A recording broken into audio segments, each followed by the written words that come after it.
This is going to be unlike any mega meal marathon that you have ever seen. We are so excited. We are still going to be sharing with you tips and tricks for how to make this easier and faster and show you how you can do this so that you don't have to think about dinner again for a month or 2 months or even 3 months. But today we are doing 100% new recipes that we haven't even tried. We have not, but I have had a sneak peek at these recipes and they look delicious, and they are so different from a lot of the things that we have in our club and on our website at freezermeals101.com. I am super excited. As a matter of fact, when we were doing the prep to be able to assemble these meals today, it looked so different. There's a lot of, I'd say like weirdness going on, but it's going to be and awesome. We had to go on a hunt for one ingredient that we will tell you about later. Yes, so let's get to the first recipes, and today is going to be so much fun and just so exciting. And we're glad you're with us. So we're gonna start with our raw chicken recipes first today. Christy's already gone through, and any recipe that calls for chicken thighs, she has trimmed those and separated them into bags already. And I got my daughter to help me with my prep this time because I was working on a work project. So I just paid her to help, and it was awesome. It's a win-win for everybody. And so she has actually taken a bunch of chicken breasts and she has cubed them for me and separated them into bags, and they are all ready to go. Because what I'm going to be working on while Christy works on putting together the chicken thigh recipes is I'm going to be doing chicken bites. We have an awesome blackened Cajun chicken bites recipe in the Freezer Meals 101 Club, and they are so great served on top of Caesar salad or on Alfredo pasta or in a wrap. And so kind of got my brain thinking about what other kind of chicken bites I could make and different uses that I could do for those. So I'm really excited to get those started. And because the chicken is already cubed, they are going to be super fast to put together. Okay gang, this garlic lemon butter chicken is amazing. We start out in our bag with our boneless, skinless chicken thighs. We're gonna add in 5 cloves of minced garlic. We're adding in some minced onion, some butter, of course, some lemon juice, some chicken stock. And you're supposed to add lemon zest, but you know, sometimes it happens where you don't have all the exact ingredients that you need and you just need to push forward. So we did have a lime. So we went ahead with some lime zest for this one. We're adding in Italian seasoning, paprika, some red pepper flakes, and salt and pepper. We're gonna mix that all around together, seal it up and freeze it. When we go to cook this, you're going to thaw it, you're gonna get it into your slow cooker. You are going to cook it on low for 3 to 5 hours or on high for 2 to 3 hours, and you can garnish it with parsley and lemon slices when you go to serve it. I'm really looking forward to this one. I like everything that's in it, so I think it's going to be great. One of the things that really help with speed is having all of your ingredients before you start assembling the recipe. So I've got my recipe here. It's just like a jumbled mess, but it is the recipe that I invented. So I'm gonna take this with me and we're gonna go and collect the spices. This is for the Greek chicken bites, so it's mostly just seasonings. So we're gonna go to the spice cupboard. Then I'll get it at my station and we'll assemble the meal. This will save time and just create less confusion too.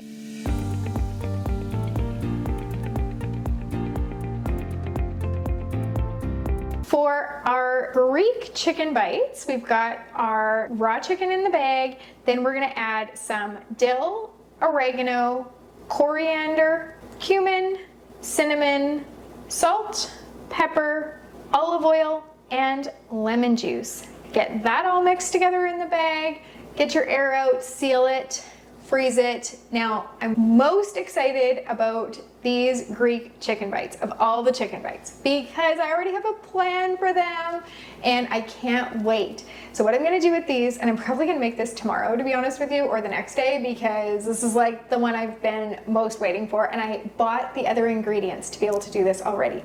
So what I'm gonna do is I'm gonna take my pitas and slice them in half, open them up so you've got your pita pocket, cook these, like cook them in a skillet. I'm gonna add some cooked Greek chicken into that pita pocket. Then I'm gonna add some lettuce, tomato, some homemade tzatziki, some crumbled feta cheese, maybe even add some fresh dill in there.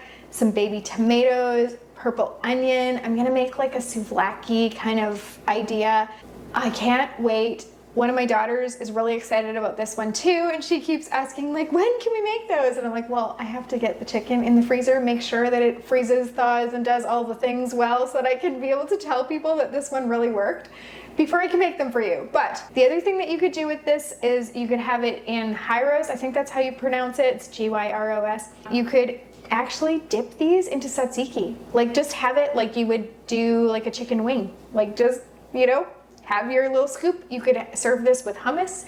You could almost do like a shawarma type of idea with this. This would also make a really great quinoa or rice bowl as well. This honey chipotle chicken is a spicy one. We're gonna start out with our chicken thighs, boneless, skinless again, right in our bag. We're going to add in some vegetable oil, some honey, chili peppers in adobo sauce. If you are familiar with some of our other recipes, we have a few with the chili peppers with adobo sauce in it, and they are spicy. So I expect this one will be too. We're also adding in some chili powder, paprika, cumin, oregano, and 5 cloves of garlic that have been peeled, and then a bunch of cilantro that's been chopped. So you're gonna laugh at me because looking at this recipe now that I'm really reading it, we're supposed to put all the other ingredients in a blender or do it with an immersion blender and then pour it over the chicken, but I put them in whole. So we have those adobo peppers in their whole. We have the garlic cloves in their whole, which actually I was pretty excited about because I like whole garlic in things, especially roasted garlic, stuff like that.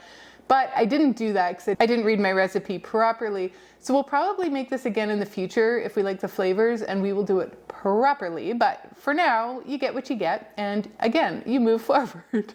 So when you go to cook this, this would be one that you'd want to do in your slow cooker. You add both the chicken and the marinade, obviously, on low for 3 to 4 hours. You can also do this in the Instant Pot. You can do it in the oven, on the barbecue, or even in your air fryer. This is a versatile spicy chicken. Might be a little messy in the air fryer. You're gonna wanna take that marinade out. So that's where you're gonna really wish that you had put it in the blender first. But we will see how this recipe goes. I think the flavors are great, and hopefully we will want to do it again. Now that we've got a few recipes in, we wanted to pop back in and just wanted to share a little bit about the prep that we do before this whole thing happens. So we suggest that you do your prep the day before you do your assembly. Yes, when you're making a large session of meals, it just ends up becoming a long day. So if you're doing, say, more than 10 or 15 meals, definitely prep one day, assemble the next. So our general system is I sit down, I choose the recipes, then I create a shopping list that looks like a big jumbled mess because I'm doubling or quadrupling usually the recipes, and so I do tally marks to figure out like how many diced onions, how many minced onions, how many, because I'm combining like the prep list and the shopping list as I'm doing it together, and how many pounds of ground beef, how many, and then I take that mess jumble list thing and I create a good copy, one list for me because I do our local grocery store shop, and a list for Christy. I do the Costco run, I do Bulk Barn, sometimes the liquor store if we need it, and then things that she can't find in the regular grocery store. You'll go to a couple of different stores sometimes, and if she still can't find it, I will go to a couple of different stores. Yeah, hence the zucchini, yellow squash. Yeah, and the gochujang paste this time was took a couple one. of trips. Yeah, and then I sent Christy the list of all the meals we're gonna make and how many of each meal. Yes, and then I take those recipes and the cooking instructions that are on all of them, I transfer them into basically a Word document, and I print off printable labels. And it's very handy to have. So then we're able to do our shopping, our prep, and then we're all ready to assemble the meals. The nice thing also about doing the prep the day before is that then your ground beef is able to cool in the fridge overnight, or your rice, if we're not using rice this time, but if you're doing cooked rice and it needs to be cooled before it goes in the bags, because if you put warm ingredients in your bags, it's going to cause condensation, which can lead to freezer burn. It can change the texture of your meals. So we really recommend that the ingredients are cooled before you put them in the bags, and that's the great thing too about doing your prep ahead. So some of that you have to do no matter what. Like, we can't come to your house and brown your ground beef for you, and even though we recommend this great handy dandy little onion chopper that makes things much simpler for dicing and mincing your onions. It's in the Amazon store, link below. We cannot come to your house and do that for you. We've never done that for anybody. No, we really haven't. No, even our friends. No, we've made meals for them. We'll give them meals. But we've never come to their house and like ferried up their, the kitchen fairies have arrived. You're just doing your prep when you come downstairs in the morning. It's just all done. I want a kitchen fairy. I kind of have a kitchen fairy. You do have a kitchen fairy. One of my daughters has started doing a lot of our prep, and so I kind of have, and my mom, of course, helps with our dishes. We have a dishes fairy. You know, we kind of have the kitchen fairy thing. But one thing that we can do is that we can take all the guesswork out of it, and we can do some of the prep and planning work for you, because the Freezer Meals 101 Club allows you to take any recipes you want, change the serving sizes, and create custom meal plans, and then print off your shopping list, your prep list, literally at the click of a button.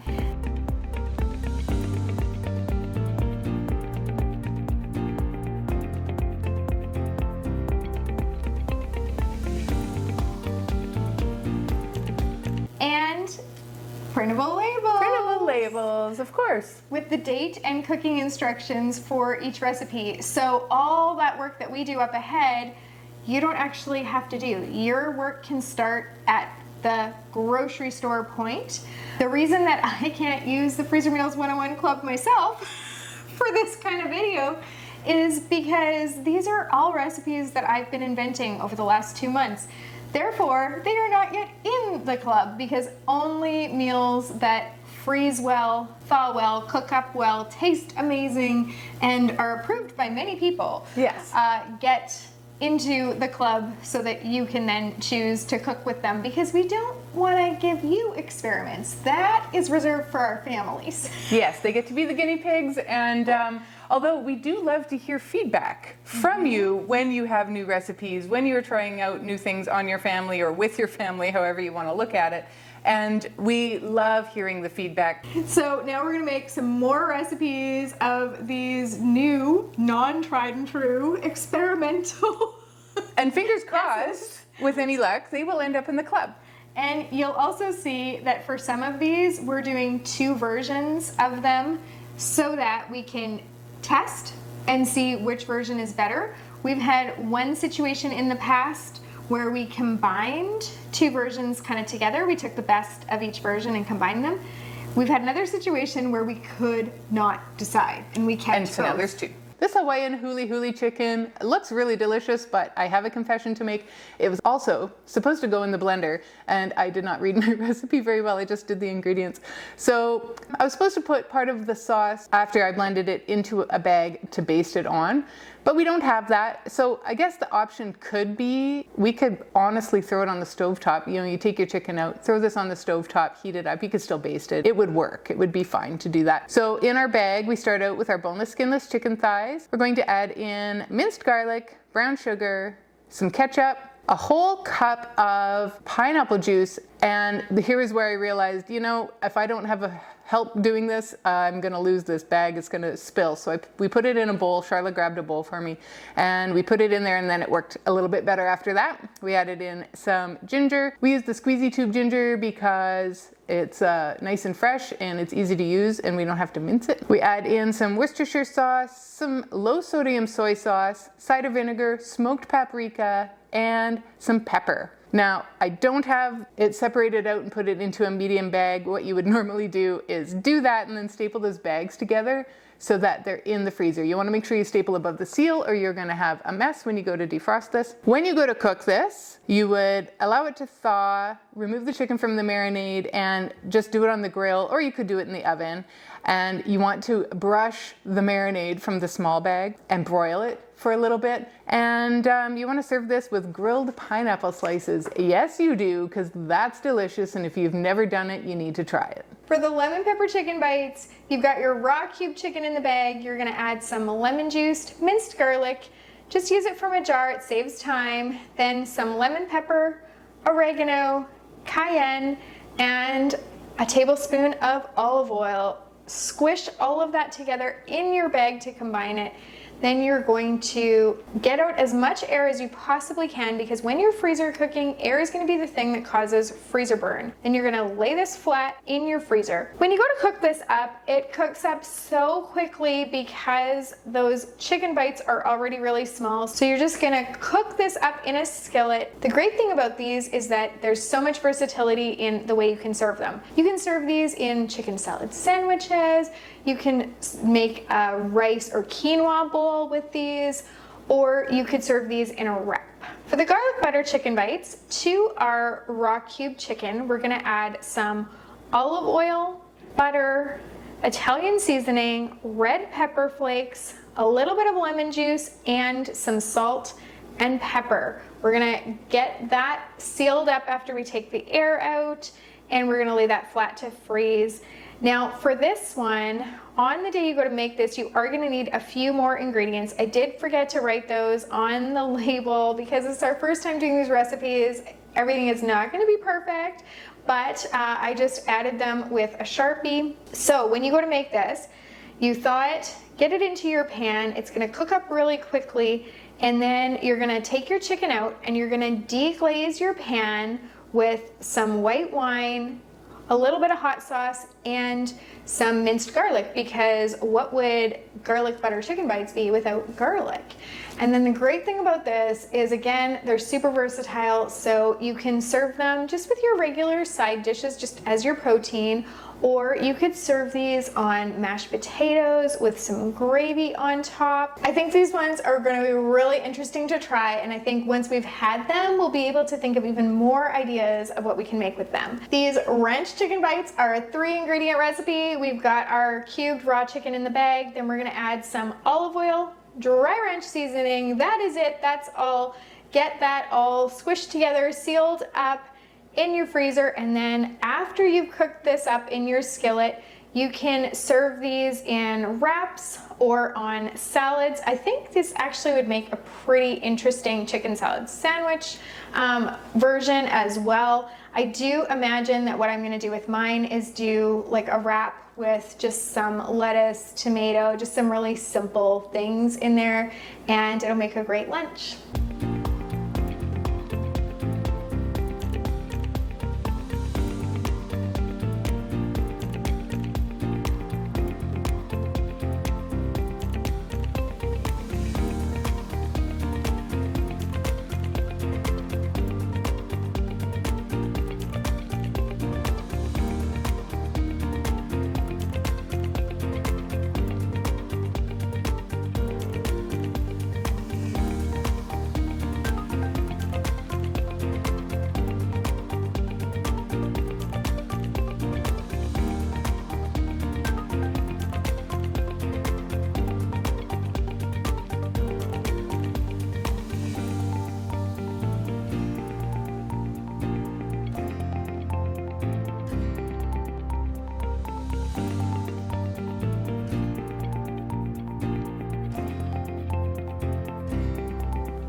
So the Korean chicken wings I'm very excited about because we have a few Korean recipes that have the gochujang paste.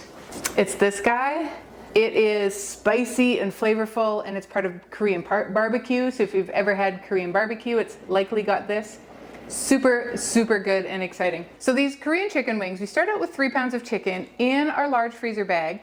We're going to add a rub to it. So we're adding in baking powder, brown sugar, some ground ginger, which is an unusual ingredient for us because we normally use squeezy tube ginger, but it's a rub, like it needs to be dry. So we're using ground ginger, garlic powder. Again, we almost always use minced garlic instead of garlic powder, and then salt and pepper. We're gonna mix that around in the bag, and then we also have a glaze. So you'll see that I have my little bag set up in a little cup so that it doesn't fall over.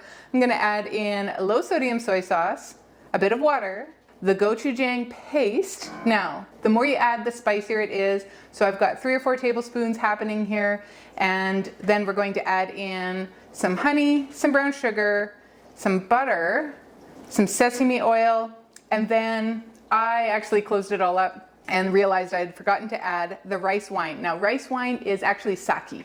So if you see rice wine in a recipe, it is not the same as rice vinegar or rice wine vinegar. It is rice wine, it is sake. So I went to an actual liquor store to get it, and we have a big bottle of it. I think we might have to like do some toasts or something after we're done to... We'll invent some more Korean recipes. Or invent some more Korean recipes where we can use this and our paste.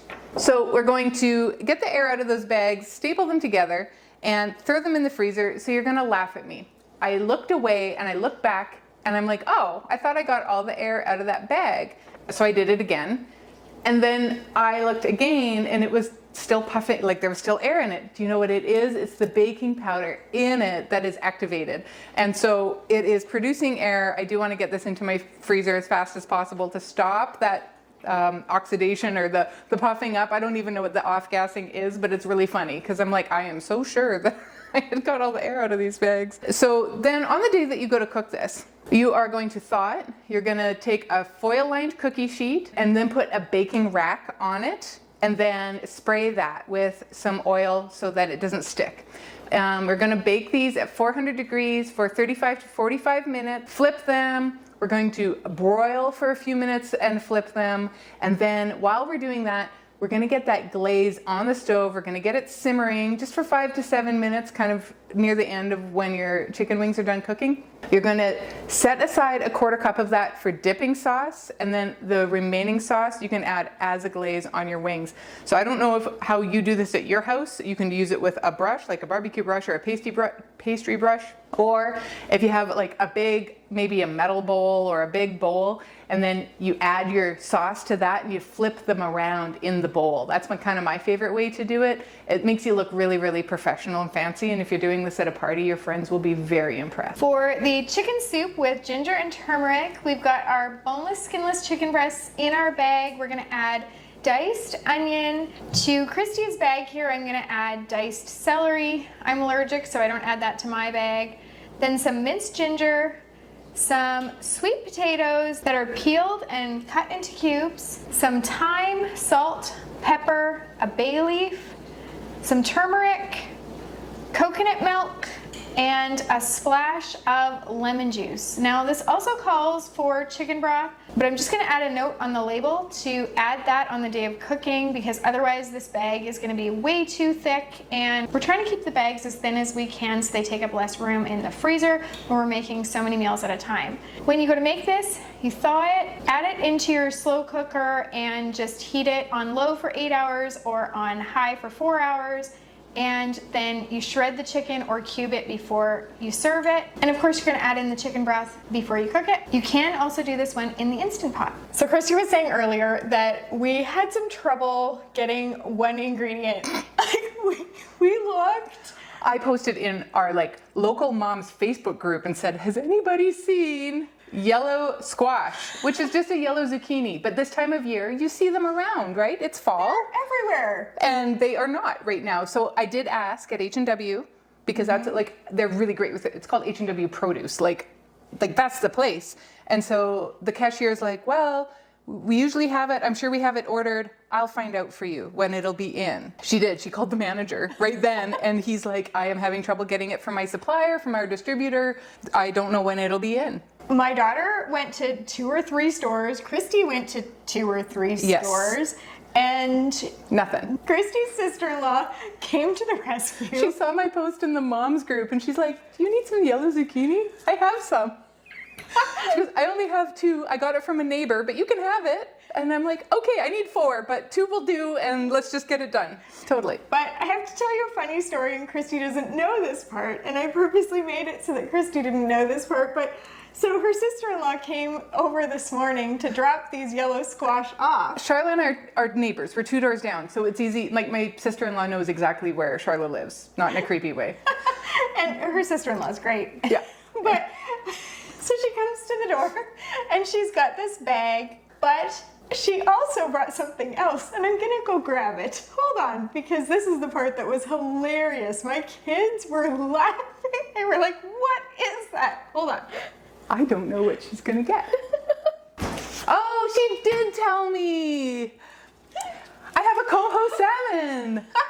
So my sister-in-law, her name is Lana. She's awesome. She used to live on Vancouver Island. Her husband is from Vancouver Island. He was raised in a village north of the island, like that's where he was born, and so they do a lot of fishing. So I am assuming my brother-in-law went back to I haven't talked to them we talked last night, and I'm like, I haven't seen you all summer. She said this is from him. I'm sure that he went to the island, and they always do deep sea fishing when he goes home because it's one of his favorite things. And now I have a salmon, a coho salmon. And so she told me that it's de-gutted and de-headed. It has no gut and it has no head. And I am going to cook the crap out of this salmon. I won't. I'll just cook it till it's just right. I'm so excited about it. And it has the skin on it, which, like, if you know, you know. Like, if you do it just right, it's crispy and and the fat is in there, and it's so good for your brain.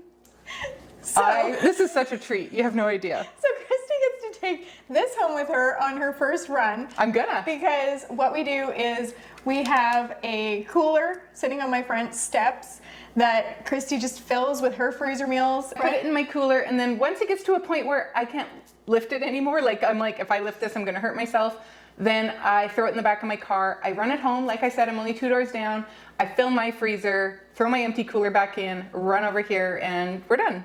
So yeah, this sucker's going in and I just did a freezer clean out. Since our last session, I have defrosted, I have 3 freezers. Well, I have 4, but you know. I defrosted all 3 of them, and right now they aren't super well organized, but my chest freezer is completely empty, but my upright, so I have a plan. This is going in my freezer, and I'm so excited about it. That is so funny. Yes, I knew it was coming. Like, I think it's hilarious that you didn't know it was coming. I didn't know it was coming. So can you imagine somebody coming to your front door holding this? Like that when you're not expecting it? That was pretty funny. And my kids were like, it's got the tail. Oh, people will fight over the tail.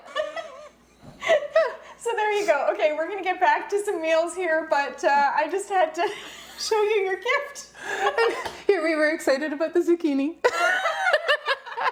This slow cooker high peanut chicken looks and sounds really interesting. So we've got our boneless, skinless chicken breasts in the bag. We're gonna add in diced red pepper, diced onion, some minced garlic, some peanut butter, which we don't have in a lot of our recipes, lime juice, chicken broth, coconut milk, low sodium soy sauce, cumin, and red pepper flakes. We're gonna get that all squished together in the bag, get out our excess air, seal it, and freeze it. On the day you go to make this, you're going to just cook this up in your crock pot on low for 3 to 5 hours. Then you're gonna cube or shred that chicken. You can serve this over rice noodles, rice, or in lettuce leaves. And if you want to, you can top this with some crushed peanuts and some chopped fresh cilantro. We finished the chicken. All the raw chicken is done. Actually, all the chicken, because this session we're not doing any cooked chicken, so it's perfect. We took a break to have some lunch because we were hungry. We were hungry. You took a load to your house? Mm-hmm. Yes, so because it's all new recipes, we are only doing 2 of each recipe. That means Christy will take one home and I'll take one home, because one of the tips that we have for you is that you don't want to start with like quadrupling or doubling a recipe that you've never had before, because what if you don't like it? And we've had that problem. We're stuck with a second one of whatever it is, and when I say that, you know that I'm talking about the cranberry chicken dump. Or the chickpea fajitas. Or the creamy mushroom slow cooker recipe. And So we've had some fails. And over the years, when you have had some fails, you learn that you really should only do one each of a brand new recipe. That way, you're not going to waste food, and you're going to be able to figure out if you like it and if you want to make it again. And if you love it, then you make multiples the next time. So normally, if you've ever watched our mega sessions before, I'm going to pop our playlist right up there to just our mega sessions, and you'll see that we do like 156 meals, 153, 128, 132, like huge numbers. The reason for that is we're doing 4 of each recipe.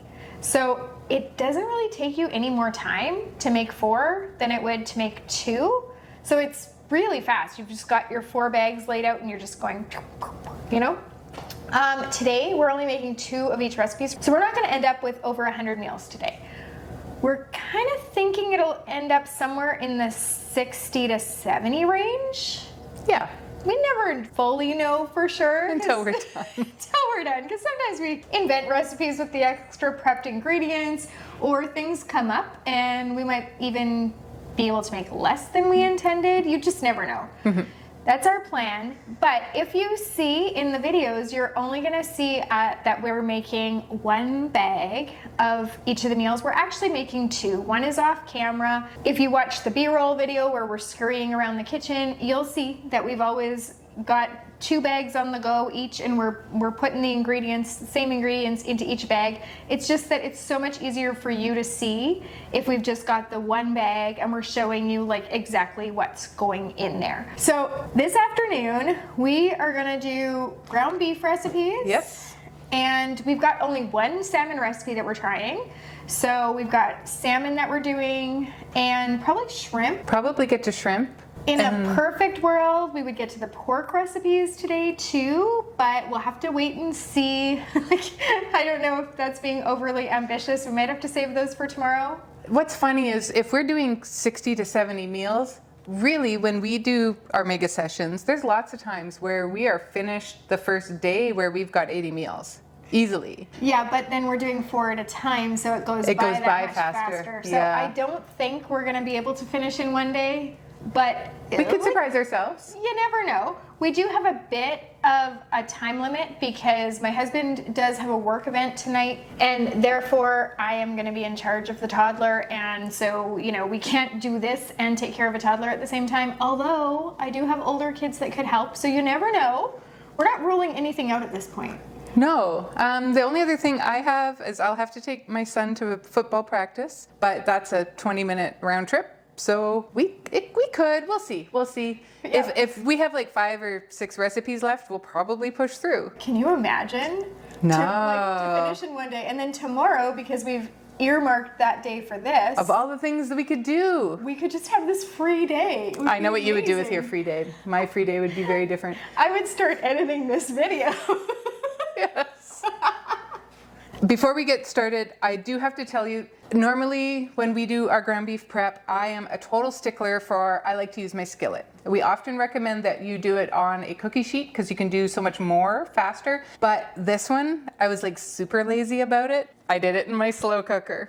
Oh, awesome. So that's in how I here, do with the sausage a lot of the time. Yeah, it's so easy. This has 2 of those larger Costco packs, and so it fit 1 each. So I did 1 overnight even, And so I told my husband, I'm like, when you wake up for work in the morning and it smells like soup in the house, it's because I have ground beef, and so don't turn it off, don't touch it, and don't eat any.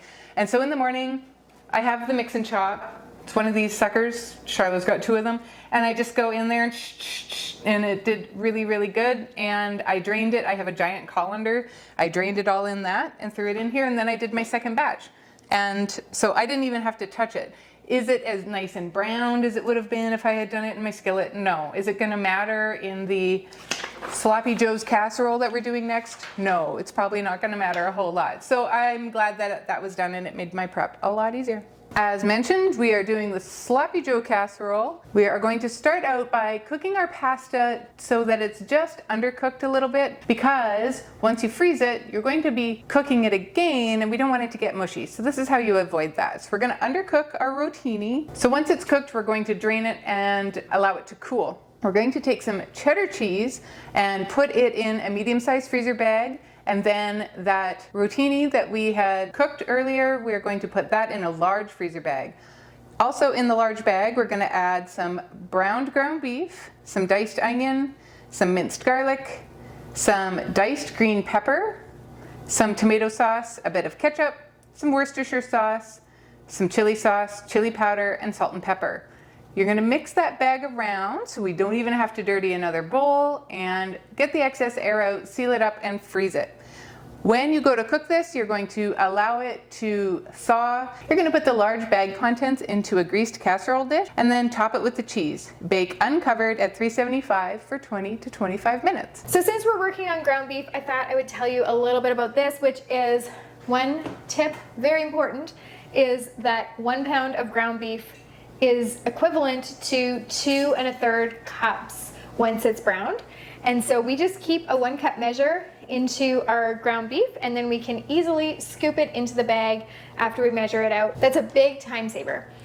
The other thing is, this is my bowl of browned veggie beef. You don't have to brown veggie beef, I just prefer the texture if it's browned. So we've got Christy's actual beef that we're using for her recipes. So those are the ones that you'll see on like the overhead videos. Mine are the one off to the side using my veggie beef.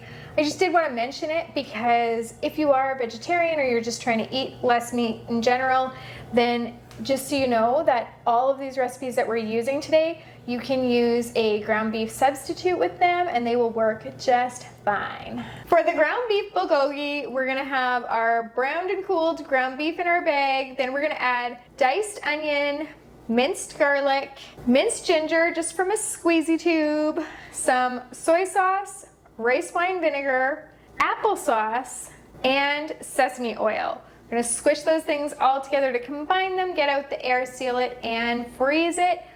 When we go to make this, it is just gonna be a quick reheat in your skillet. It's a really thin bag, so it'll thaw quickly. And once that's done, you can top it with some green onions and sesame seeds if you want. If you want this to be a little bit more authentic, it's not very authentic, but if you wanted it to be a little bit more authentic, you could also add some soft-boiled eggs and serve this over rice. I have to tell you that I was a little bit resistant to trying a different spaghetti sauce recipe because I have the best spaghetti sauce in the world. Okay, maybe it's just the best spaghetti sauce for the freezer in the world, but it's one of those things because it is amazing. So I didn't really want to try anything else because when you have the best, why mess with it? But I kept hearing about Cowboy spaghetti sauce and it intrigued me, and I thought it was a different enough idea that I would give this a try. So I kind of merged a few recipes that I found online together, paired it with some things that I thought sounded good, and we'll see. Hopefully it works out. This is the Cowboy spaghetti sauce. We've got our ground beef browned and cooled in our bag. We're gonna add some cooked and crumbled bacon, diced onion, minced garlic, a can of fire roasted tomatoes, some tomato sauce, diced green chilies, a bit of beer. So already between the bacon and the beer and the fire roasted tomatoes, you can see that it's already really different. Then we're gonna add some Worcestershire sauce, salt, pepper, and hot sauce. Squish all those ingredients together in the bag, seal it, freeze it. On the day you heat this one up, you're gonna thaw it. You can cook this in your slow cooker or on your stove top, just like you would cook up your regular spaghetti sauce. And then of course, you're gonna serve it on spaghetti. If you want, you can sprinkle it with some cheddar cheese and some green onions.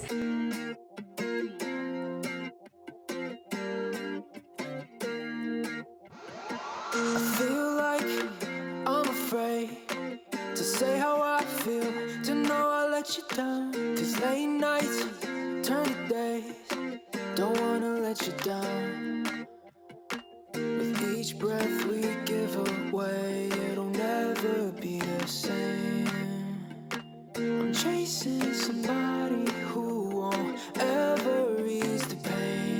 I don't want half of your heart, heart, heart. You can have it back if it's only half of your heart.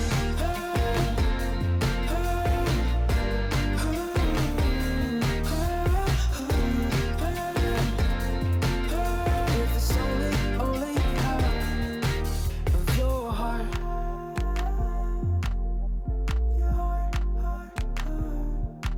I feel like I'm afraid are the only things I can't change.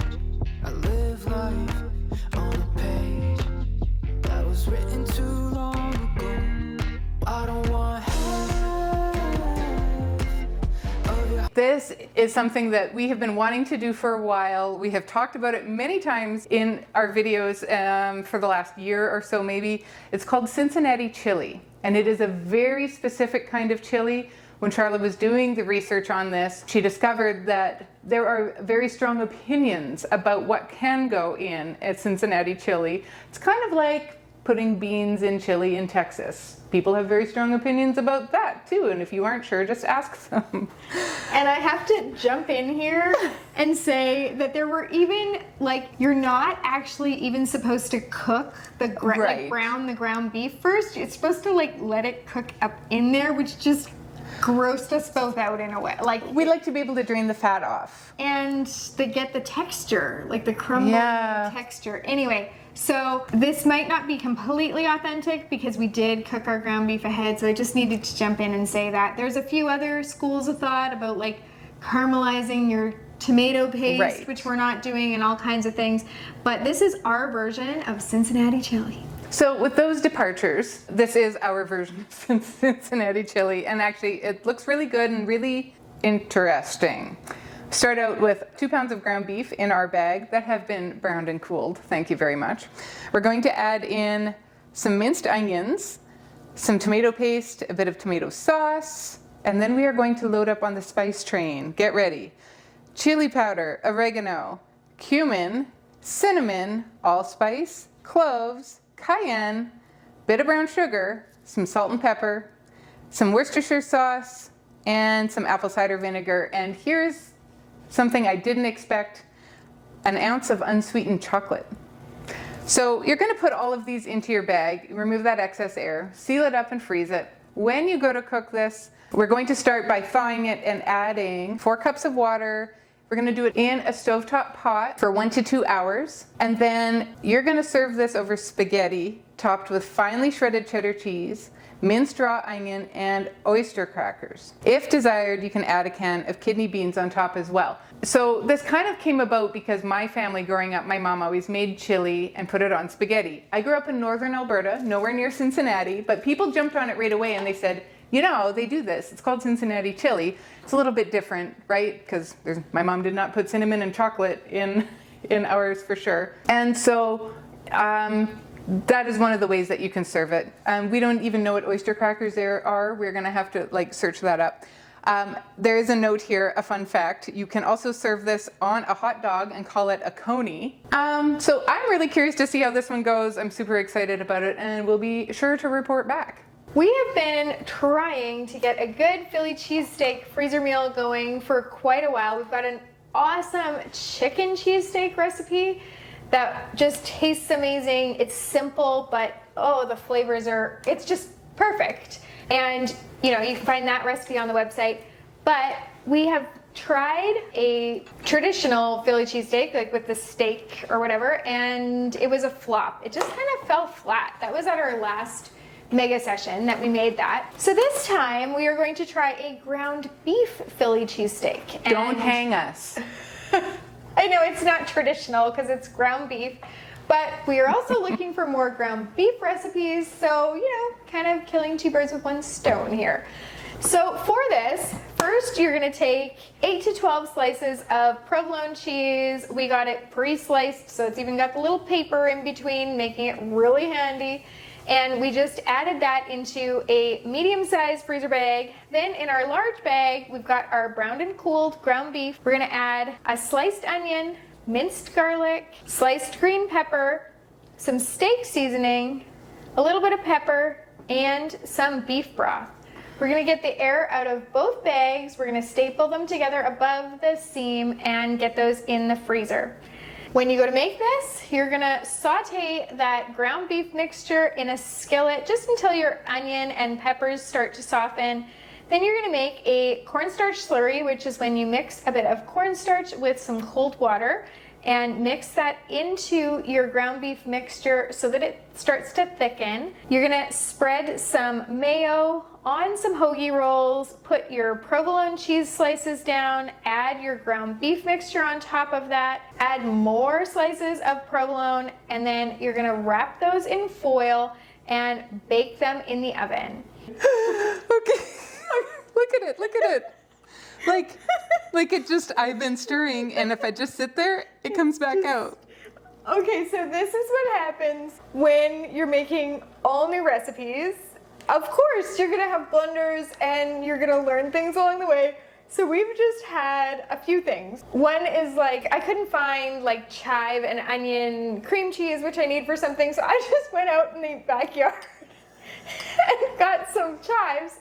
And then the reason we were laughing about that is that recently Christy brought over, we needed a bunch of herbs for a different video. I have an herb garden. You've seen it. Huge one. And we needed chives. No, we didn't actually even need chives, did we? And so I just thought, well, I'll take some because you never know. Like, I'll just take a little bit of everything.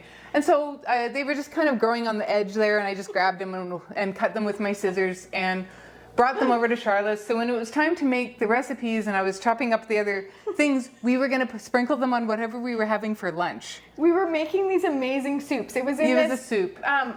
From scratch. Like, we made a whole bunch of things from scratch. Yeah. They were, that roasted carrot and brie soup was so good. Anyway. So that's for another video. But as I'm chopping up the chives, I'm like, these don't smell good. Some of them are kind of flat. And I looked closer, it was grass. I had grass growing in my herb garden, and I didn't even look at it twice. And I just picked it, and I brought it here, and I'm like, we're chopping up grass to put on our soup. And she chopped up so much grass. I used to be a very smart person, and I don't know what happened. And I wish that we had it on video because it was just too good. But anyway. So that's why we were laughing about the chives. Anyway, and then I cannot mix it. So we're making bang bang shrimp. Salmon. We have made bang bang shrimp in the past, and it wasn't a hit. So we're trying again. This is bang bang salmon. It wasn't that it didn't taste good. We used mayonnaise in the sauce, and it didn't freeze properly. So we're doing something different. So I have my salmon in a bag, and I've cut it up into fillets. And I have to put in there salt and pepper, garlic, some paprika, and only a teaspoon of honey. And I'm looking at this thinking, I'm gonna dump this in, and it's all gonna be on like one piece of salmon. And for all the mixing around, I can't make it mix nicely. So Charlotte said, well, try do it in a bowl. I'm like, okay, so I'll do it in the bowl, and it was very viscous because it's only a teaspoon of honey. So we're like, well, let's add some oil. So we've added some oil.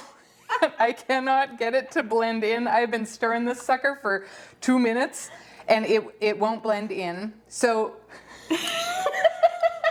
I can't. I can't even. I've been doing it here under the camera and for the overhead, and so I'm sure Charlotte can dig it up, and you can see why I can't use it. It looks like gum. So I'm going back to the drawing board.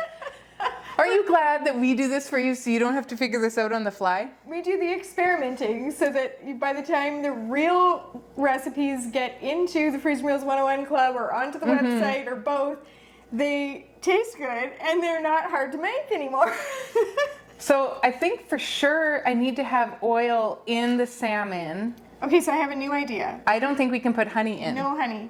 What if we do the oil and then the seasonings? I think, and that's it. And then we could add a little bit of honey into the sauce. We could add honey into the sauce. If we felt like it needed some sweeter, because it kind of does, because it's got sriracha and spicy. So we're working through this, but I just kept... We're going to figure it out.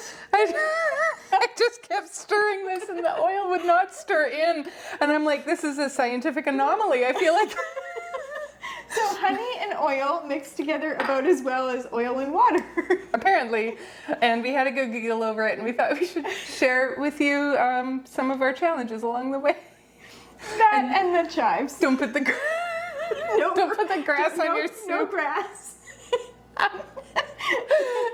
Smell the chives first. Make sure they're chives. Well, she went and got chives because she's gonna make. Yes, so I'm going to use real chives this time. Yeah, we are. We're getting creative in the kitchen here, and can you tell we're at the tired portion of our day? But we have already done 30 meals. Yeah.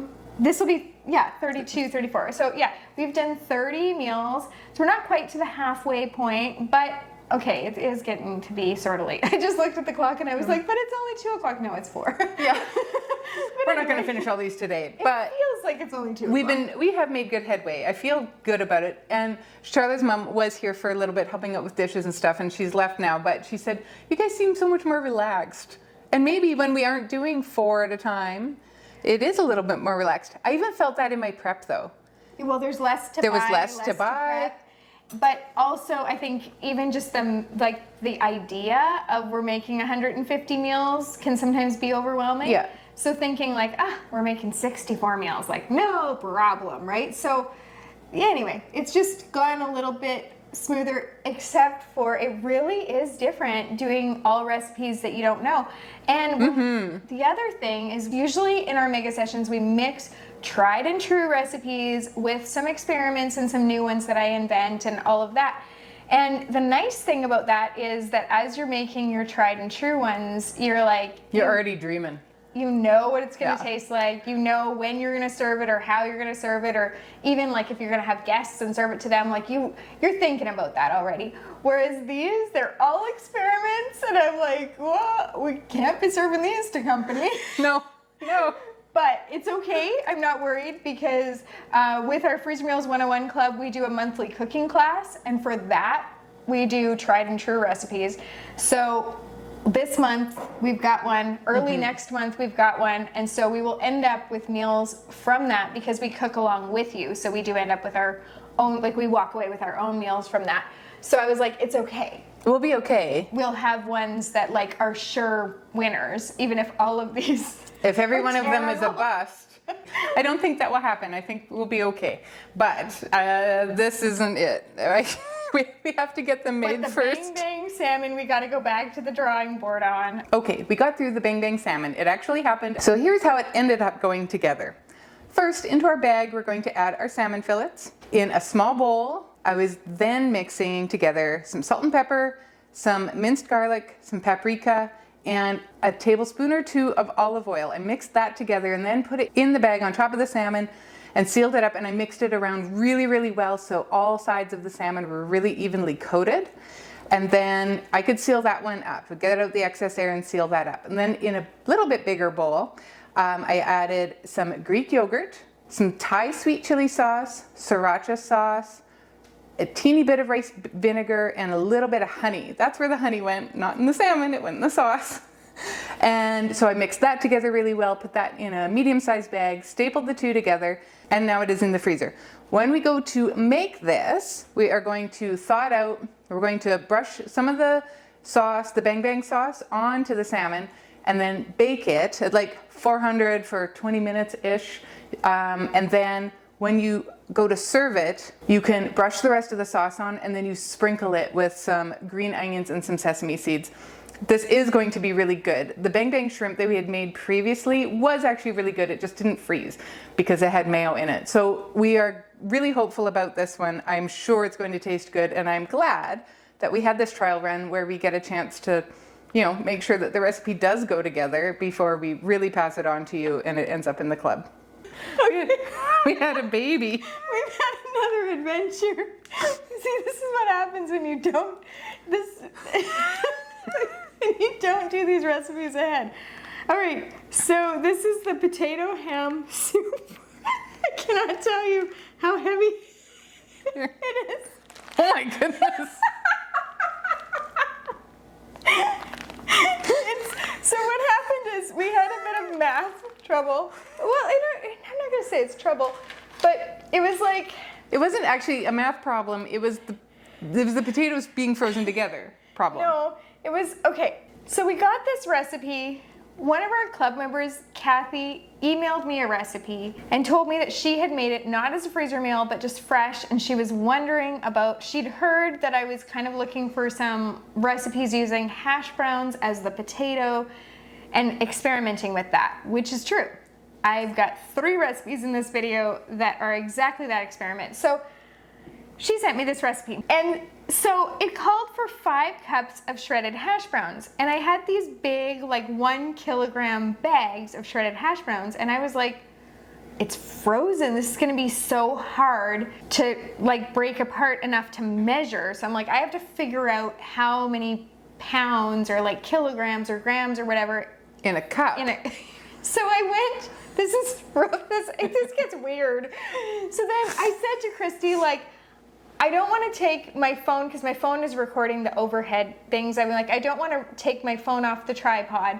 So I'm going to go in the other room and use the computer, and I'm going to Google how many cups in a pound of hash browns. Right. I went to my computer and I typed how, and it generated many cups in a pound of, and I was like, that is just freaky. Like, I know we've all heard that our phones listen to us, but I was like, my computer was closed. It was in the other room, and I understand that my phone, which is in this room, shares an account with my computer. Like, I understand that, but it was just like, felt weird.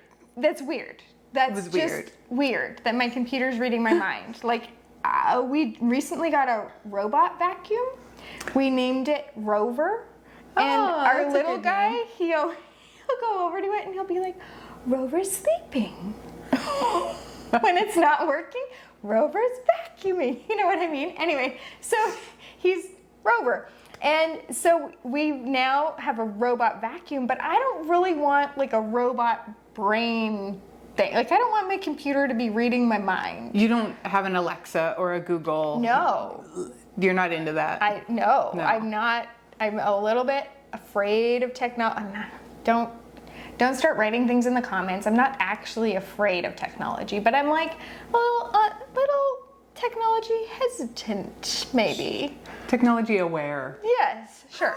We'll go with that. So, I mean, it was a big step for me to get the Roomba. Like, I have a Google in every room in my house. totally. It's just like, Alexa, do this. Yeah. Or what? Google. Is it Hey Google. I say, Google. hey Google. Now my phone just turned on, I betcha. And we have a Roomba too. Her name's Roombalicious. Oh. And I have it so I can say, hey Google, clean my kitchen. And it'll say, Roombalicious will clean your kitchen now. And she'll fire up and she'll come and clean my kitchen. Seems that there are awesome. benefits to technology. And then I always say thank you because, you know, someday the technological overlords are going to come and Google's going to say, not these two. They were kind to me. Right? Anyway, so I Google this, I figure it out, and it's like 3.5 like cups to a pound. But then, because we're in Canada, it's in kilograms, so then I have to do that conversion. And I was like, I'm like, you know what? At the end of the day, it's actually going to be easier for me to make this recipe if I sort of like 1.5 times it and use the whole bag of shredded hash browns. Right. Also, for me to in future be able to tell you how to make this, I have to make it easy. So I'm like, it's easiest if we use the whole bag of hash browns or half the bag of hash browns. Right. Then we like got out the weigh scale. I brought my kitchen scale today. Because we had to, if we're going to increase the shredded hash browns, we have to increase the ham. Mm-hmm. So we had this whole thing, you know, with our cubed ham. Anyway, we were like, okay, it's all good. Now we have the math figured out. I scribbled all over the paper. Now we have to fit it in the bag. And then this is the next one that's like, I haven't added anything to it yet, but these are just the hash browns. And then the other thing is, I was like, I could have added shredded cheese into a separate bag and then stapled it onto this bag, but I'm like, who's got room? Like, it's not gonna fit. So anyway, I'm trying to explain to Christy, like, I don't know how to mix this. I don't think think it'll matter. You don't No. need to, because it's gonna go in a slow cooker. It's gonna mix in the pot. It's gonna all come together. But And it's so pretty. Look at all the colors. it's white. There is no color in here. There's green chives and the ham color. But anyway, this is like a really ugly freezer meal. I hope it Sorry, Kathy. tastes better than it looks. I'm sure it's delicious. But yeah, let's hope it's delicious. That's our potato ham soup story. It has taken us an hour to make 4, 6. Two. Well, No, 4. Because my salmon. That was an hour ago. Yeah, the salmon fiasco and then the soup. So we are not making good progress. No. I have to tell you one more thing. I'm going to tell you a lot more things, but one more thing in this little segment, and that is that we're discovering quickly that actually we get a lot more meals done when we first know the recipes or know some of them, so they're familiar. We don't even have to look at the recipes a lot of the time. Second, when you make 4 at a time, it should be Guess obvious. what? It goes doubles. Double as fast. Like make double as many. We always say it takes the same amount of time to, if you're gonna chop 1 onion, chop 2, you're already doing it. If you're making 1 recipe, make 4, because it really only takes a fraction more time to do the 4. So we're doing the same amount of work as making 4 recipes, but we're only getting 2. So what we're discovering is that, like Christy said a little bit ago, she said to me, you know, the garbage is only filling up half as fast as it usually does. And she's like, but so is my cooler. It takes I've been home once today. After these monstrosities get in there, I'll have to I'll have to lift with my legs.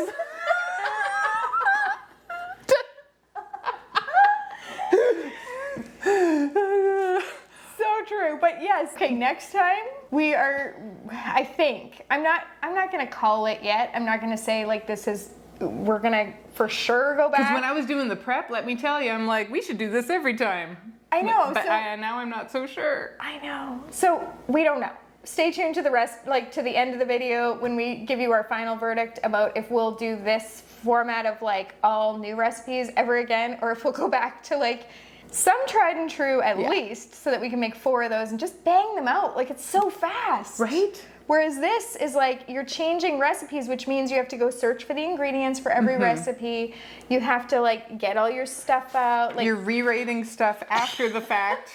You should show them what yours look like. this potato ham soup, inspired by the email from Kathy, has some frozen shredded hash browns. Then we're gonna add some low sodium chicken broth, evaporated milk, some cream cheese, chives, dry onion, diced ham, and some pepper.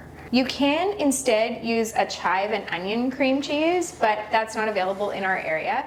So I just added the regular cream cheese and added the chives and dry onion to that, and it's the same idea.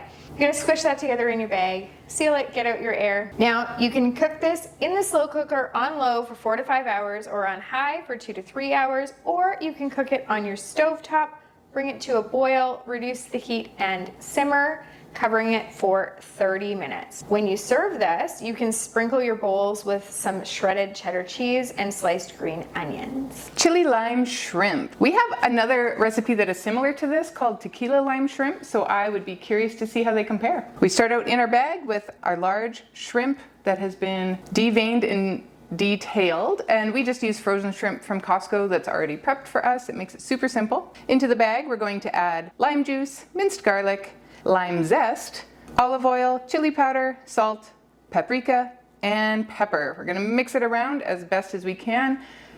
Get that excess air out, seal it up and freeze it. And when we go to cook this, you wanna thaw it. You can throw these onto skewers, so you can barbecue these, you can put them in your oven. You can just saute them in a pan for 6 or 7 minutes, and you have chili lime shrimp.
This sausage and shrimp gumbo looks amazing, and we are very excited to try it. So we start out with our smoked sausage ring. You can use chorizo or andouille sausage. If you don't have that, you can use Ukrainian sausage. That's what we have here today.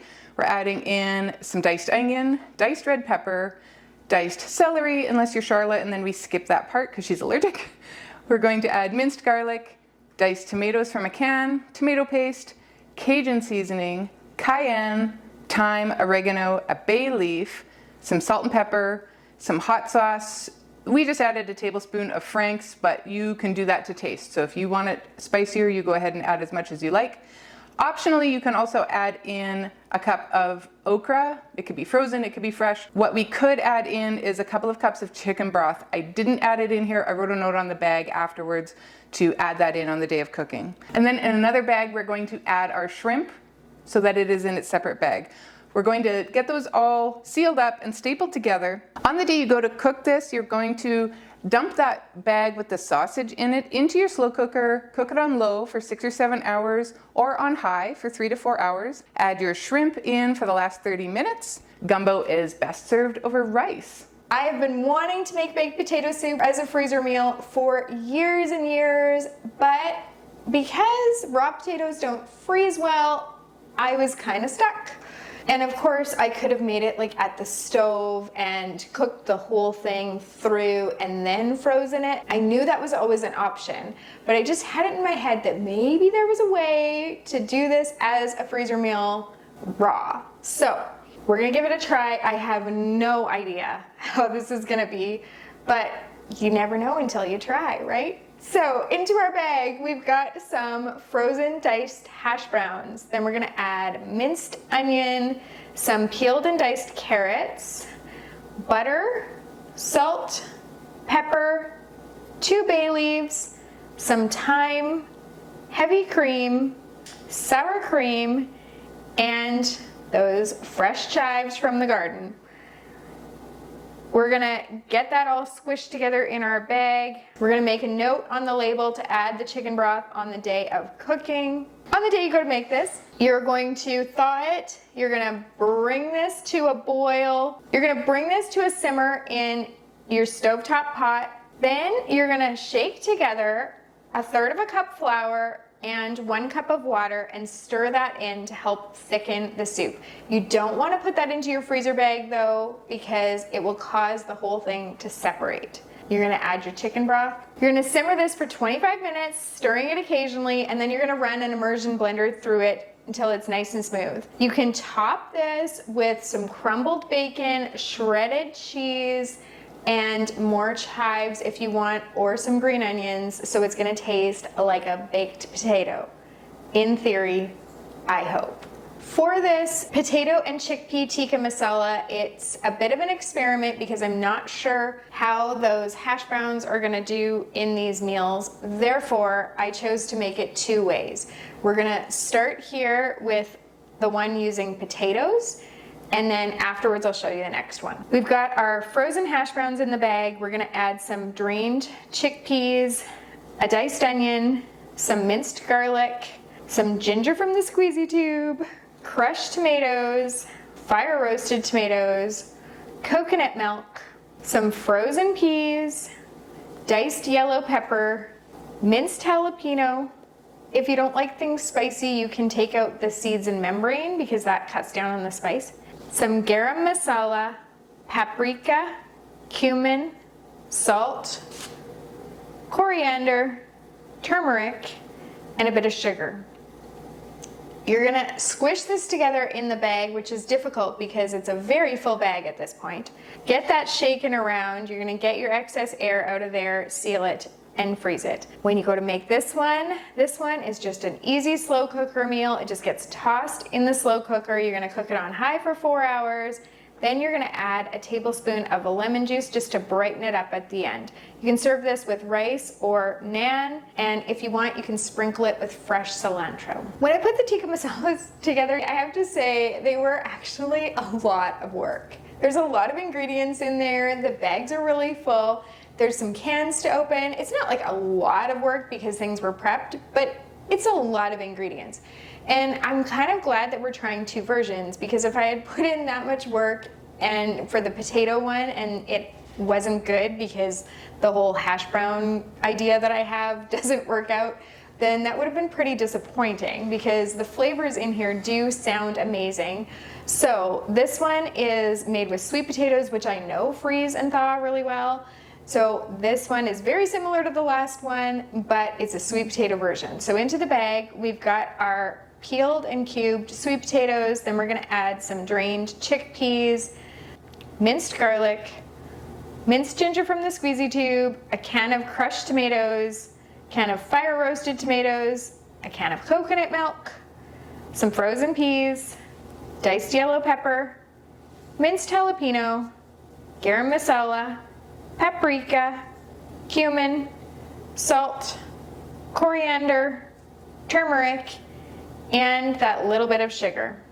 Again, we're just gonna mix that all together in the bag, get out the air. Cooking instructions are the same for this one as they are for the potato one. We're just gonna have to test them and compare and see which one's better. It is morning of day 2.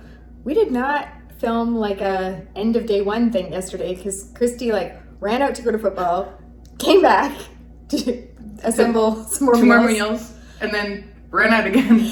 So I was like, you can do a day 2 without me, but it just wouldn't feel the same. No, so we're gonna show you what we ended up with yesterday. Dun, dun, dun, dun.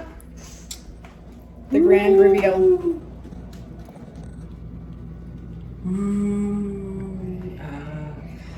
And what I have to say is this. We have already decided we are never doing this again. It is kind of, I don't want to say it's awful. There are real things in life that are awful, but I mean, for all the work we did? Yes, it's like a little bit sad that we tried the same amount of effort and we're only putting 1 meal in each of our freezers because we're making 2 of each.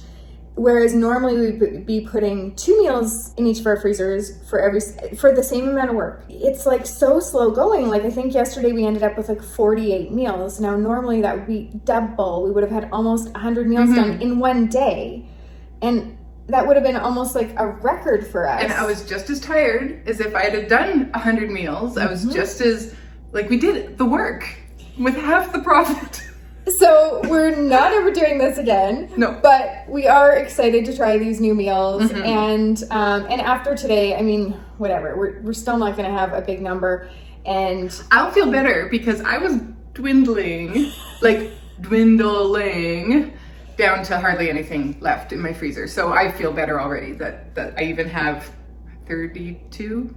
I know. No, 22. 24. 24. I know. At the end of today, we'll have 30 something meals each, which don't get me wrong.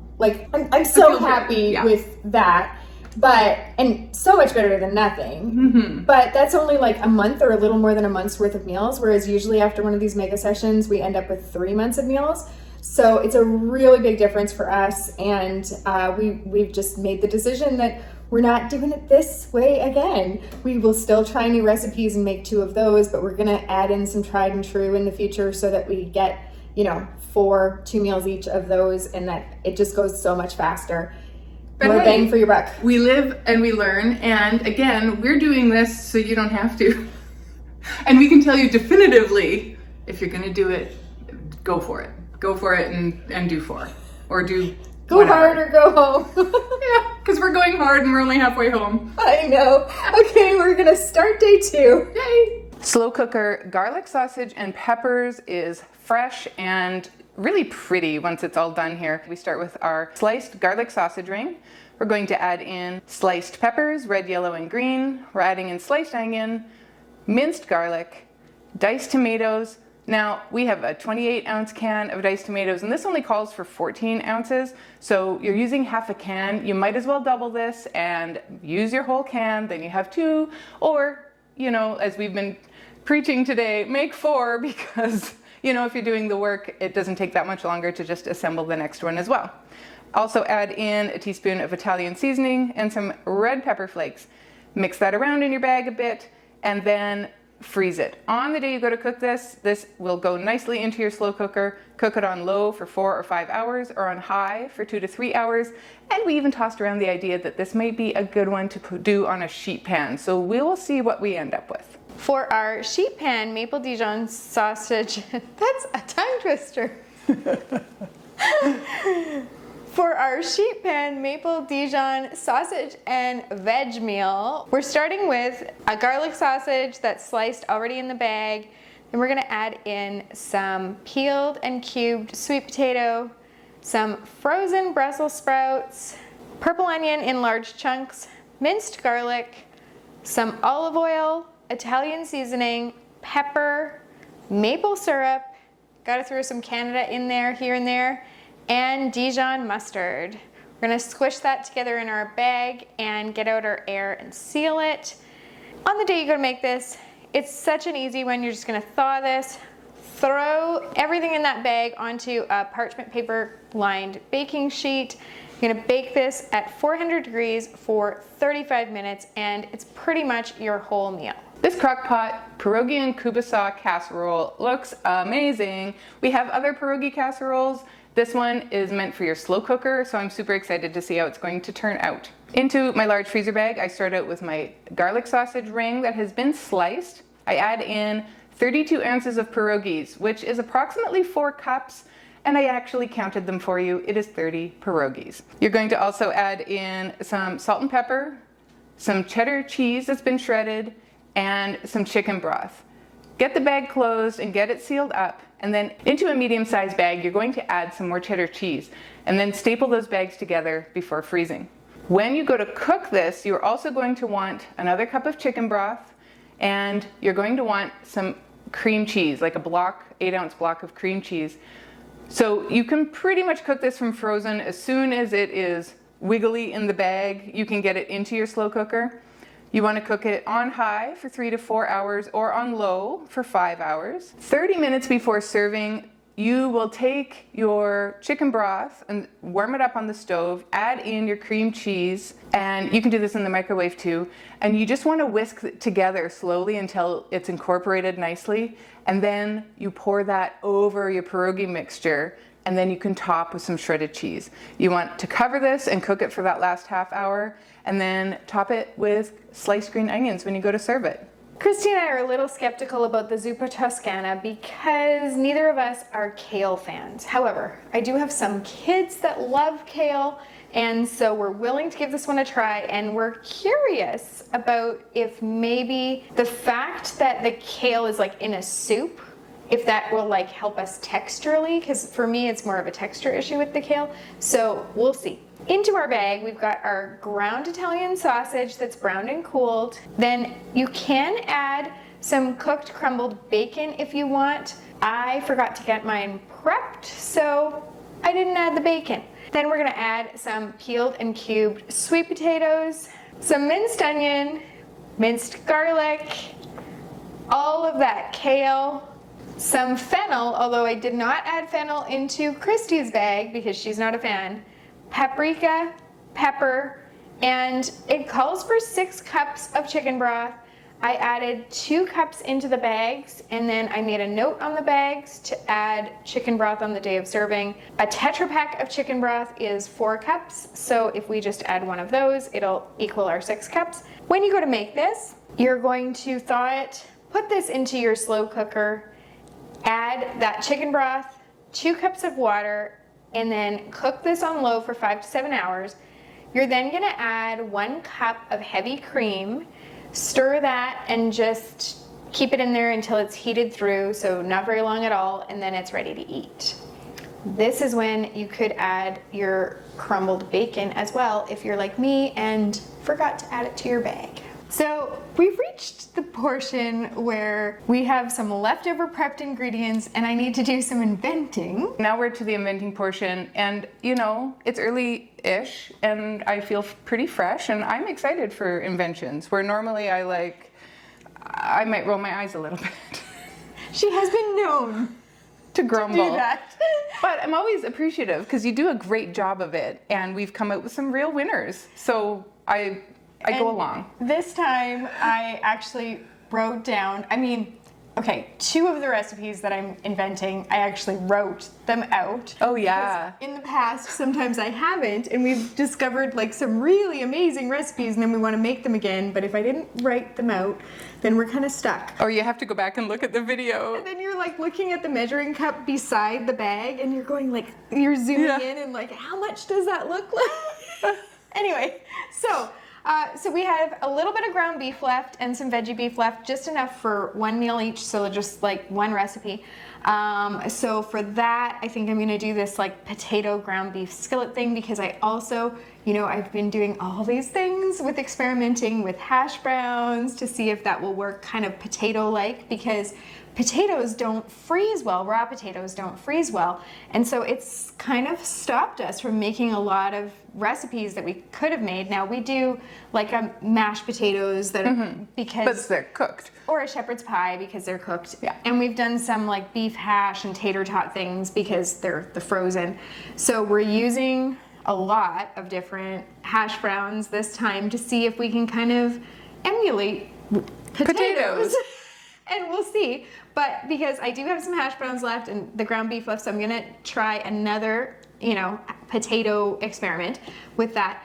We have a little bit of sausage left and we have some gnocchi left. So I'm gonna do a 1-pot creamy sausage gnocchi because I love the 1-pot. That will be good. That will be good. And it's, I'm excited about it. And we have a lot of sweet potatoes because I think what happened is I knew we had a lot of recipes using sweet potatoes, so when I was adding them into the recipes, because it's just saying like one potato, or 2 sweet potatoes, so you're kind of guessing how much that would be. And I was not being as generous as maybe I should have been because I was worried we would run out and not have enough for the other recipes. Now, we did have, when I bought them at Costco, they were in bags of 4. And we needed 18 for the recipes for today and yesterday. And so because they were in bags of 4, I bought 20. So 2 extra, but... This is more than 2 extra. Yes. But the other thing is, this is the part that's kind of funny, is that because my daughter was doing a lot of my prep for me, she had written on the bowls these sticky notes, and it would say like sweet potatoes number 1, sweet potatoes number 2. What I didn't know is that there was a sweet potatoes number 3. So when I was conservatively putting things like and thinking, you could have been more generous. Right, because I thought we've already used one of the bins. Like I don't want to run out. And so if I had known that there was a sweet potatoes number 3, I would have been a lot more heavy-handed on like, that. I would think 2 sweet potato, or 1 sweet potato that's medium-sized would be 2 cups easily. Yeah. Maybe even 3. I know. So when it called for 2 sweet potatoes, I was probably putting the equivalent of like 1 in the recipe. So we might be a little light on the sweet potatoes in some of those recipes. However, the happy news is we have prepped sweet potatoes. We both love sweet potatoes. So I have this idea. Christy doesn't know this, but I'm gonna show you. Okay. Oh.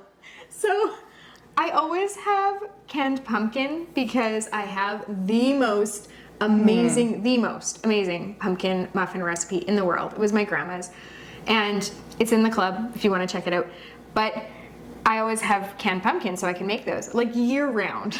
I always have canned pumpkin too, not for the muffins, but because sometimes I just really like pumpkin pie. Sure. And I've told you this before, I think, but the pumpkin steamer that you get at, or like the pumpkin chai latte at Starbucks is made with pumpkin and sweetened condensed milk. That's it. That's what it is mixed together. So you can add that to your latte, to your chai latte, to make it a pumpkin spice latte at home.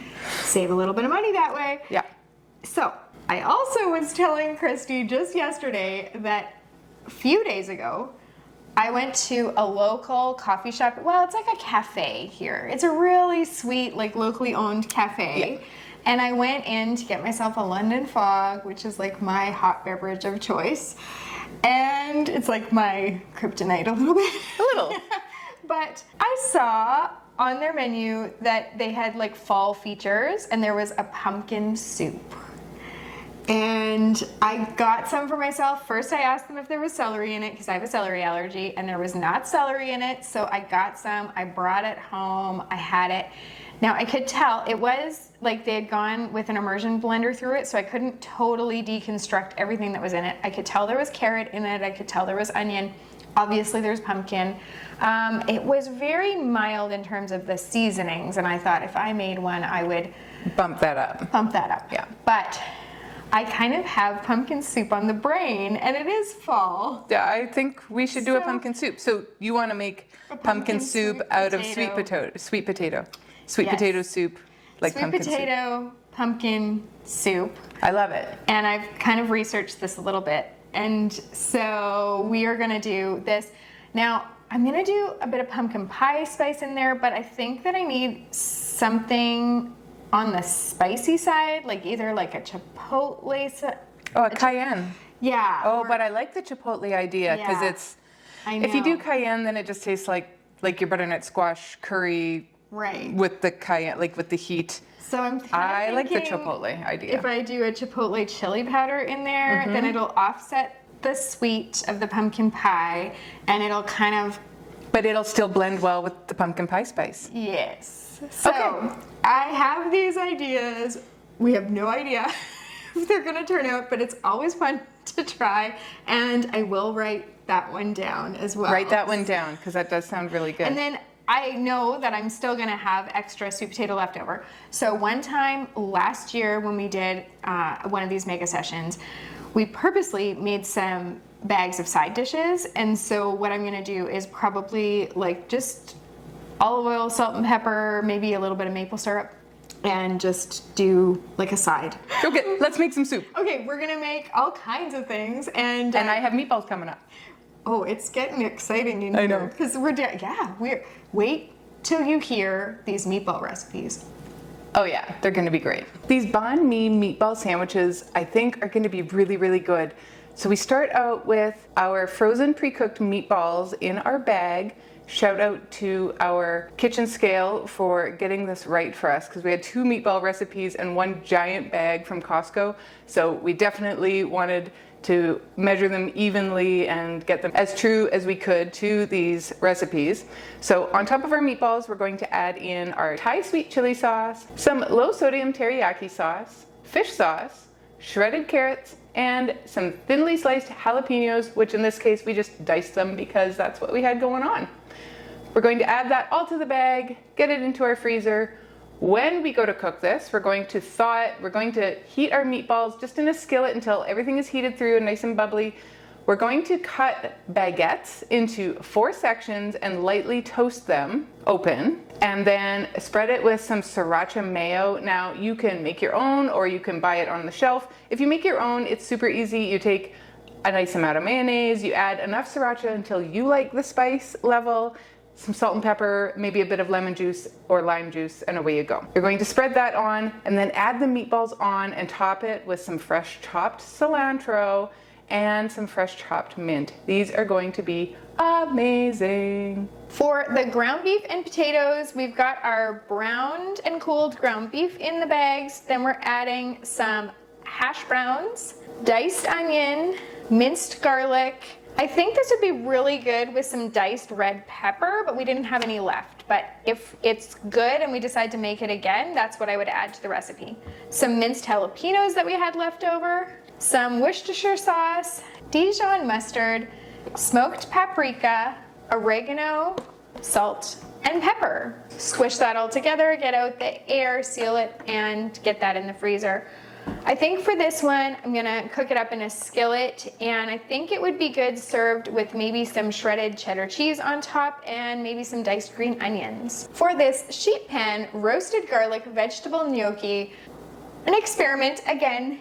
So we're making 2 versions. The reason we're making 2 versions is because I have such high hopes for this that I really want to figure out like which is better. I want to see how the mushrooms hold up, and if they don't, obviously we won't put them in the next one.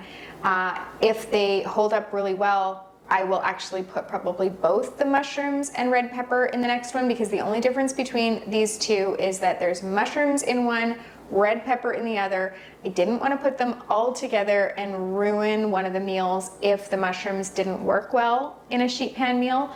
So that's why we're trying 2 versions here. The other thing about this meal that is totally different than anything we've done before is that you'll see that we're adding cloves of garlic that are whole and they're in the skin. They're gonna roast up in the skin on the sheet pan, and then you're gonna take those out. You're gonna like just squish them out of their skin, that nice like roasted garlic. Can you already smell it when I start talking about that? Like it's just, you know, so good. And then you're going to mix that roasted garlic together with some olive oil in a bowl. And then you're gonna stir that back in to your gnocchi and vegetables that are already cooked and already just sitting there waiting for like, give me my garlic oil.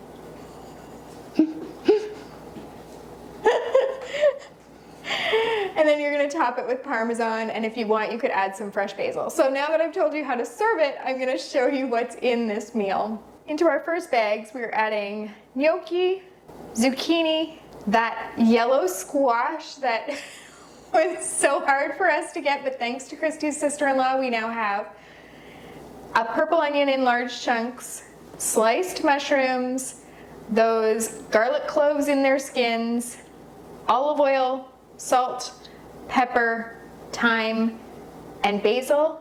I'm gonna shake that all together, get the air out, seal it, and freeze it. Into our next bags, we're going to add that potato gnocchi, the zucchini again, yellow squash again, purple onion again, and then we're going to add some red pepper in chunks, then those garlic cloves in skin, olive oil, salt, pepper, thyme, and basil. Again, we're just gonna shake that to combine it, get our air out, and seal it.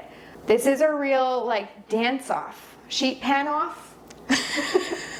We're gonna pit these 2 against each other and see who wins. So for our 1 pot sausage gnocchi invention, we've got our browned Italian sausage in the bag, and I'm adding the gnocchi, some minced onion, minced garlic, some white wine. I didn't actually have any white wine in the house, and so I used a rosé. Hopefully it'll kind of be the same idea. Then some diced tomatoes, heavy cream, basil, salt, and pepper. Then in a medium-sized bag, I added some shredded Parmesan cheese because on the day we go to make this, we're gonna stir that in towards the end of cooking.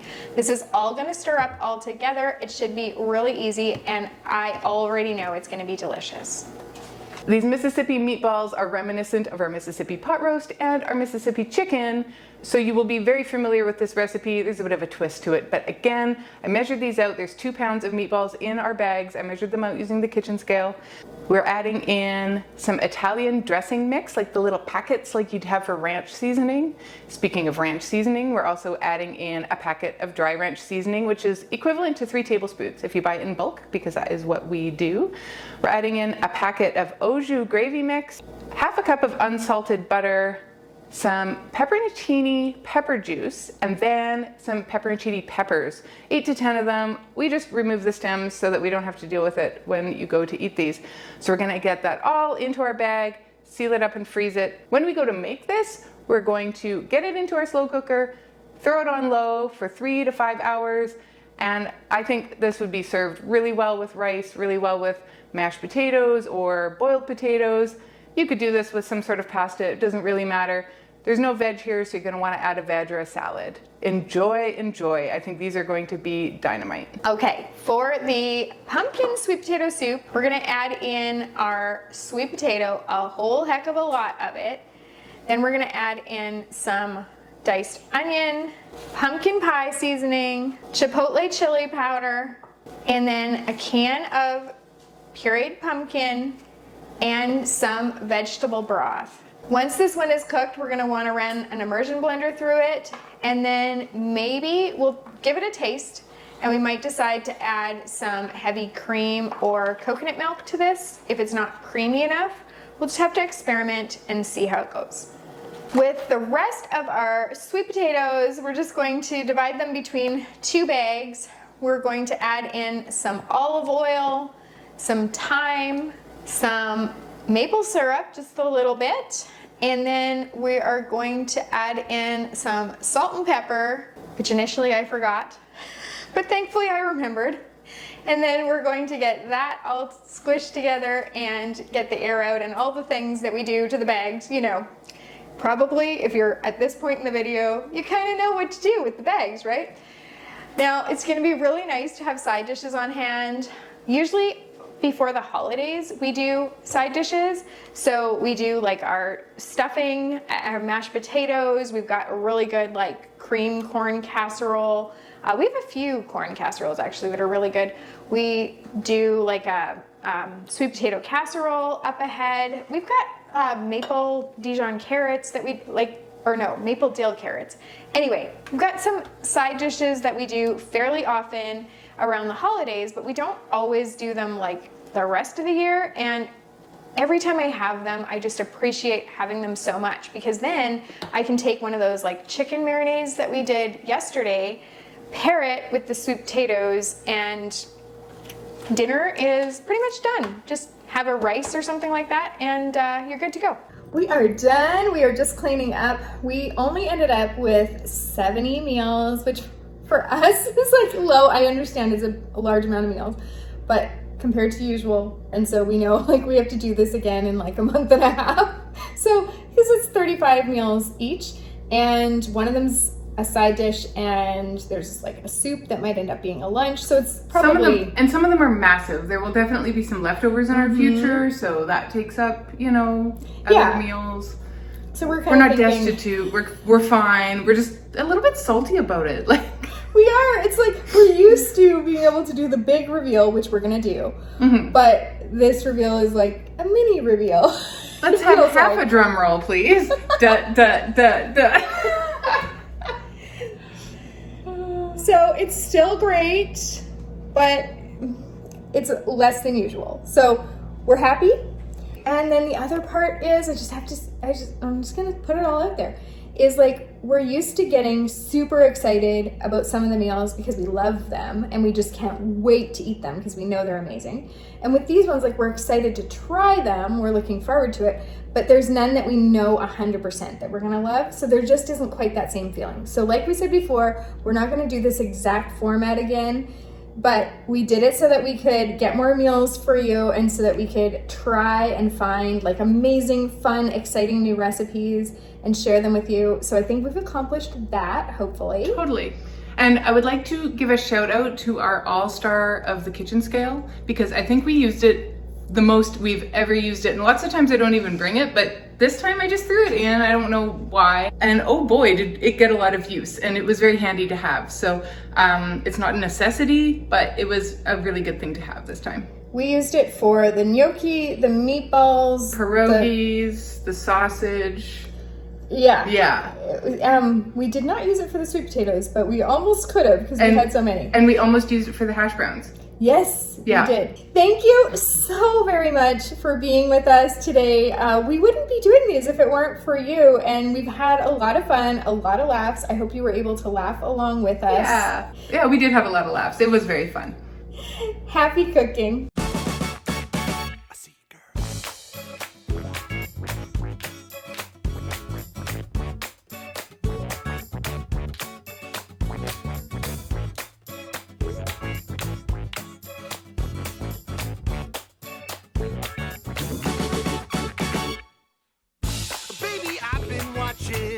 Watching you across the room. I can see you staring, baby. I've been watching you too. And darling, you've been giving off some serious energy. I can only hope you're feeling me.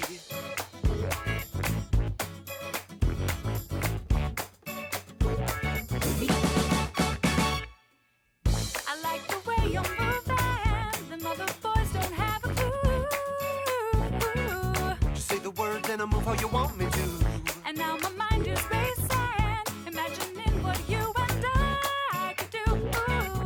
I just wanna do it with you. No one to stop me, no reason not to be.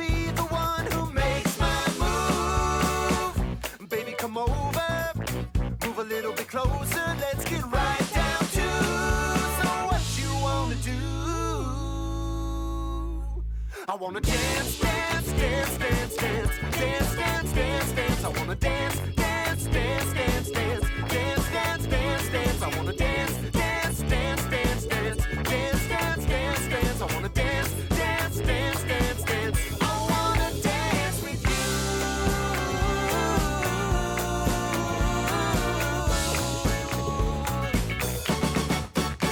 Damn. You got me spinning out of my mind. I wanna spin with you till the end of time, girl. Another drink, let's energize before we go again. Keep on going till the night's end. No one to stop us from dropping it hot, plus they push speedy on. Signed, sealed, and delivered. You feel my body shivered when they play that song. Don't make me wait too long.